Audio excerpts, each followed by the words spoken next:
My name is Brian Hayes. I'm the gameplay producer on Fight Night Round 4.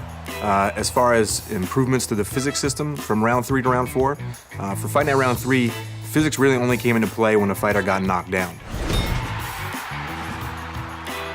In Fight Night Round 3, because the boxer movement was somewhat slow and robotic, you often found that the gameplay degraded into two guys standing in front of each other and just trading blows. So there was always an invisible wall between each boxer. They would never allow the boxers to get very close together because there'd be excessive clipping of arms passing through heads and bodies and torsos. With the new physics-based gameplay engine in Fight Night Round 4, we can let those guys get really up close and personal, so they can really stand head-to-head and exchange blows at close range. And that brings a lot of strategic depth and variety to gameplay. One of the big things for Fight Night Round 3 was the strength of each punch was determined by how far you wound back the analog stick. It was really a game about hit or miss. There were no glancing blows. It was a game of feet rather than a game of inches or millimeters. The difference of an inch or a millimeter makes all the difference in the world in the real sport and in our game. With the physics-based gameplay engine in Fight Round 4, the strength of each punch is determined by how it hits the target. So there's clean punches, there's glancing blows, there are punches that are partially deflected, and there's punches that miss altogether. Definitely a big focus for us has been the speed of combination punching. In Fight Night Round 3, the combinations were sometimes a little bit slow, a little bit unresponsive. So we've really been focused on giving the user the ability to throw combinations like an elite championship level boxer. Boxing is a sport about hitting and not getting hit.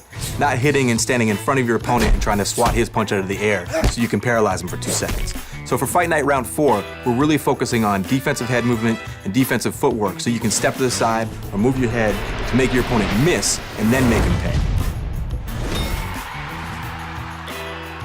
The knockdown moment in Fight Night Round 3 was a big moment. It was actually really fun to see, really fun to watch, but it was very repetitive, a canned animation effect that happened every single time.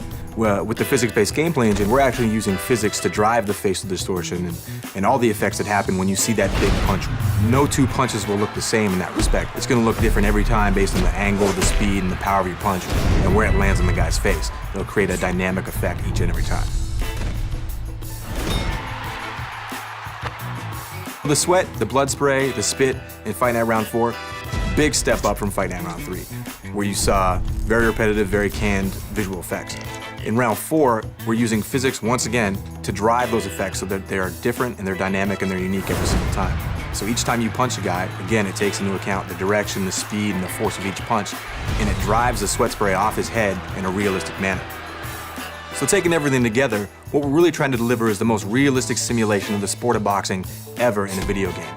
In Fight Night Round 3, you saw a very scripted, very repetitive experience where people stood in front of each other, tried to swat their punches out of the air, and counterpunch. In Fight Night Round 4, you see a much more fluid, natural game with footwork, head movement, people making each other miss and making them pay.